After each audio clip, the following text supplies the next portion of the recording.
This year marks the 50th anniversary of the death of Martin Luther King Jr. That event has special local significance because of King's work and study in Boston, but also because of a concert the night after his death by James Brown. Our guest plans to commemorate that with a performance later this month, channeling the James Brown legacy and some of the local flavor. We'd like to welcome the man known as the young James Brown, Tony Wilson. How you doing? Thank you for coming on our show here, Tony. I'm so happy to be here. Talk about your introduction to James Brown growing up in Chicago. Yeah, when I was 10 years old, I had an opportunity. It was in '68. I had an opportunity to jump on the stage with James Brown at the Regent Theatre in Chicago. My godmother's Martha Reeves, so I always, was around a lot of the celebrities. So taking that into consideration, I've always just kept doing all the talent shows in the schools and everything, and just, really got my thing together. And then I started working a little bit more harder on stuff, seriously. Now, I know you're a gracious out-of-towner, but we think that what happened here in Boston in 1968, April 5th, with James Brown was a pretty special thing. But what about you? Did you hear about this when you were growing up in Chicago? Yeah, I knew about it because a lot of cities were burning down. I didn't know why they were burning, why people were rioting.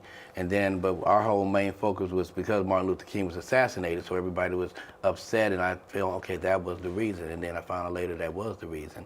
That towns were burning up and people were throwing chairs and furniture through store windows and burning down businesses. And I didn't understand why they would do that.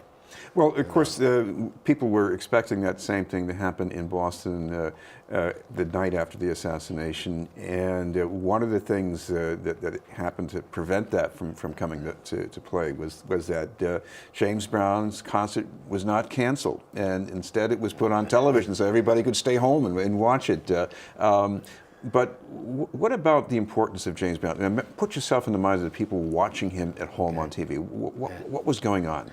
Well, it was mesmerizing for one, because they never seen someone with that much energy move across that stage and demand an audience and receive the respect from the audience, and actually as an entertainer to even be talking to the audience. We don't, you're supposed to sing and dance. We don't talk and go on, but he had that charisma about himself to bring out a message in his music. All of his lyrics have a really good distinctive message in it.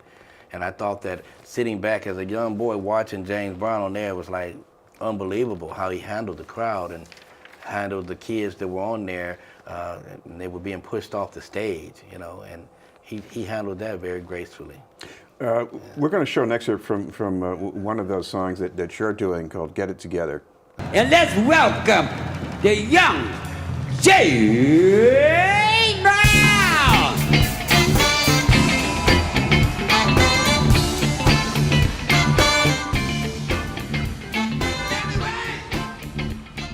Tony, what about this song, Tony? Why do you like this one so much? Get it together? Well, because it says exactly that. Get it together. Whatever you're lacking on, whatever you backpedaling on, get it together, get your thing right. James Brown said it in a lot of his songs. Don't tell me how to do my thing when you can't do your own. Get it together, do it one time, make it right. So whatever your holdback is, get it together. Go to school, get an education, do whatever it is you got to do to get on the one. When we hear this music now, we think of this almost as mainstream because, James Brown, he leads to Michael Jackson, he leads to hip hop. Right. But go back to 1968 because, even, a DJ on WILD in Boston in the black community was saying, there's some people in the community that they're still not comfortable with this music yet. Right. Well, because the message in the music they're not comfortable with. Say it loud, I'm black and I'm proud. It wasn't to divide, it was to let black people and African American people know to be proud, stand up and be who you are. This is who you are. You're a black American, and be proud of that. Say it loud, be boastful in a good way that you are proud of who you are.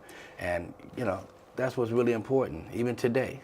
And that was part of James Brown's appeal at the concert in Boston when some young people jumped up on the stage, the police started to broom them away, and he said, wait a minute, we can take care of this. Right. And he did that in such a way that's so historical, and that's why I want Boston to embrace this anniversary, because what he did was, not only did he tell the police to step back, he also got on the kids too. He said, wait a minute, and I asked the police to step back because I thought that I could receive some respect. And then he said, are we together or we ain't? which is exactly how he said it, and they understood that. And I think it was wonderful after that. Now, I know it's hard to totally reenact 1968, but tell us what you got planned for this concert coming up. We have all James Brown's hits. You know, we got Harvey Robbins' musical group that's going to be out there. Some musicians here from Boston, born and raised. They're from Berkeley College.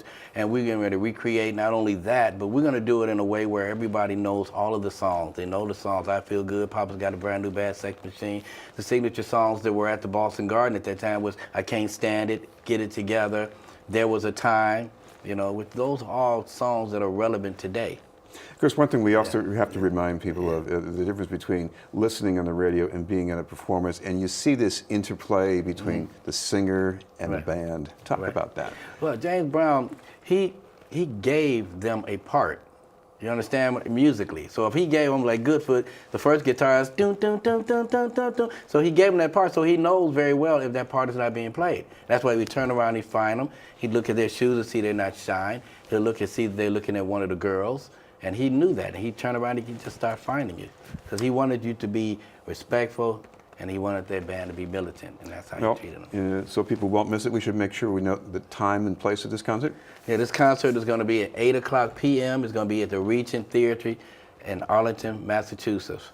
And if people want some tickets, anything that they should look for to chase those down? Yes, they can go to the website, www.regenttheatre.com, or they can call a number right here. It's 781-646-4849. Thank you very much for being with us. 50th anniversary. That was Tony Wilson, the young James Brown. In a moment, new efforts to help survivors and advance treatment of brain aneurysms.